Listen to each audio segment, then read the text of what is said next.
Industry, innovation and infrastructure. People say that the industrial revolution has impacted climate negatively. Do you agree with it?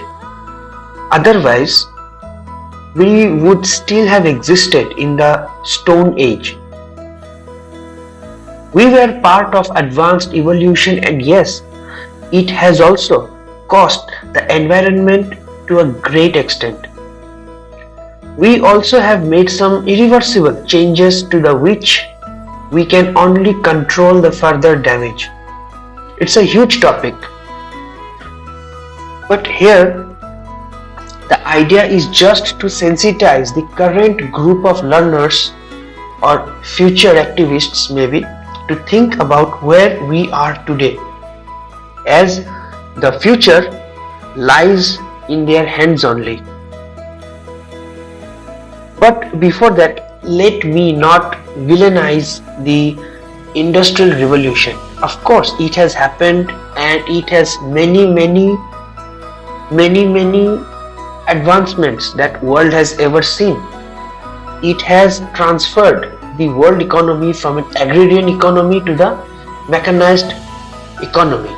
But also, I'm just trying to focus on the environmental aspect of it. Hello everyone, how are you all? I hope you are listening to the other episodes of Sustainable Development Goals series.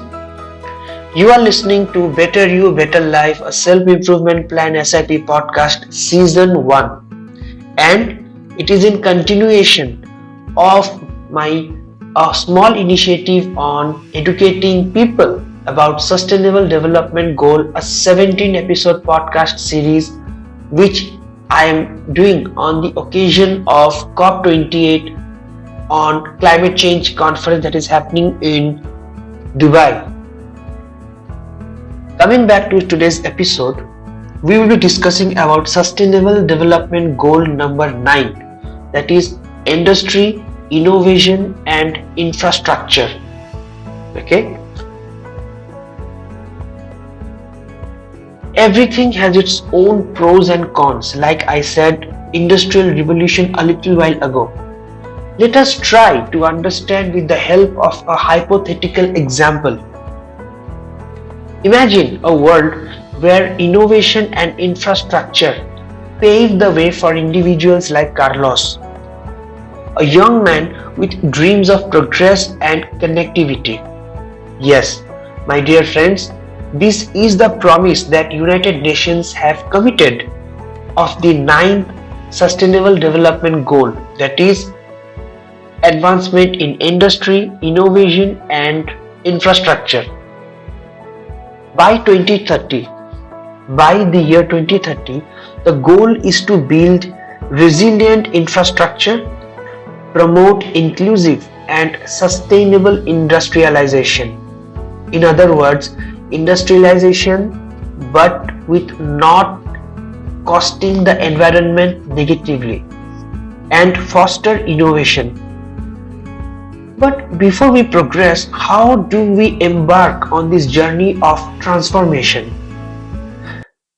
Yes, the power of innovation and infrastructure are nothing but the cornerstone of progress and connectivity for any country.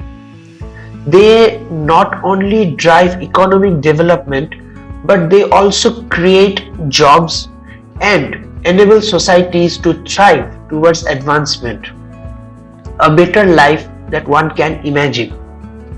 However, there are many countries, many regions in this world who still lack basic access to modern infrastructure and face challenges in fostering innovation. Just let me give you a small example. When we compare about developed economies like US, UK, you see that because of the advancement in industry, infrastructure, they are thriving today. They are ruling the entire world. On the other hand, you will see a group of aboriginals in Andaman and Nicobar Island in the Indian Ocean coast who doesn't want to be part of this advanced innovation. They just like to stay in the Stone Age, and because they don't want to advance, the government of India has finally put up a ban of any visit to that area. That is, I'm talking about the Sentinelist tribe, which is residing in the one of the remote islands of Andaman and Nicobar Islands. That was just a case study. Now coming up to our story, let us try to meet our representative in this story, Mr. Carlos. Carlos is a very young man from Mexico, and he belongs from a community who has limited access to reliable infrastructure and economic opportunities. He dreamed of starting a very small business but was held back by the lack of connectivity, internet connectivity, transport connectivity, and financial connectivity.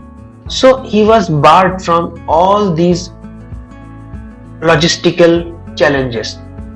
Then suddenly, one day, an initiative formed by a group of professionals who are progressive, supported by some forward-thinking organizations, brought access to affordable and reliable internet and provided resources for budding entrepreneurs like Carlos.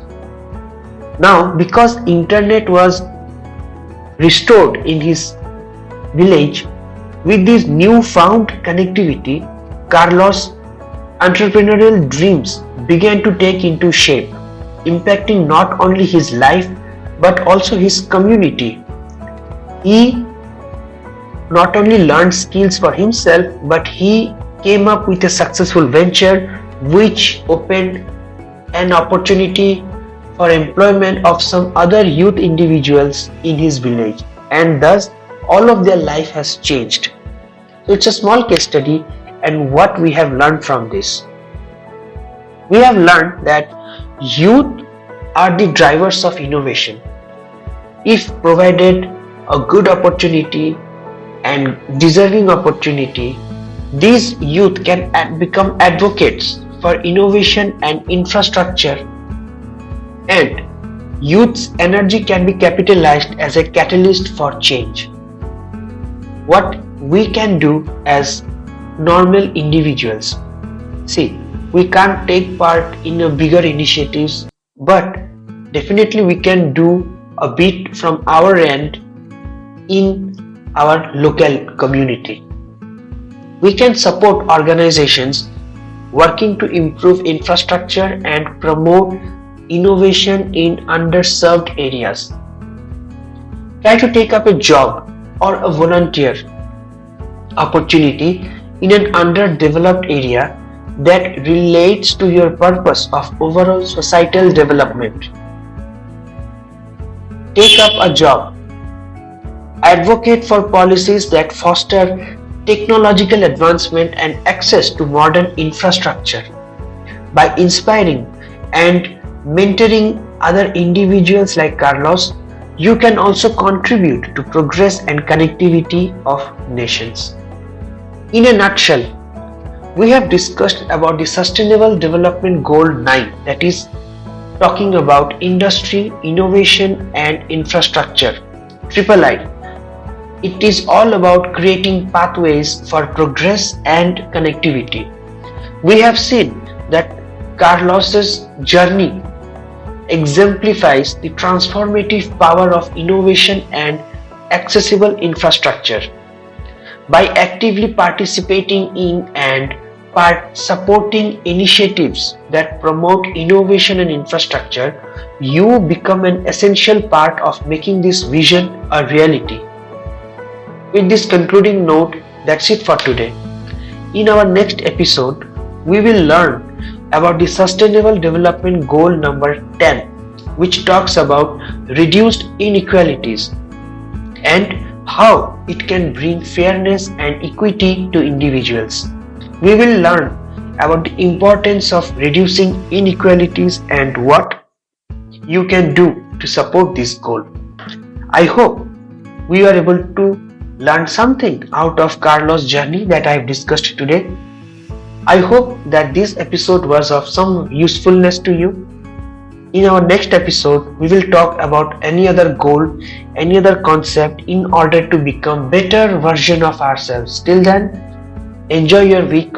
This is your host signing off.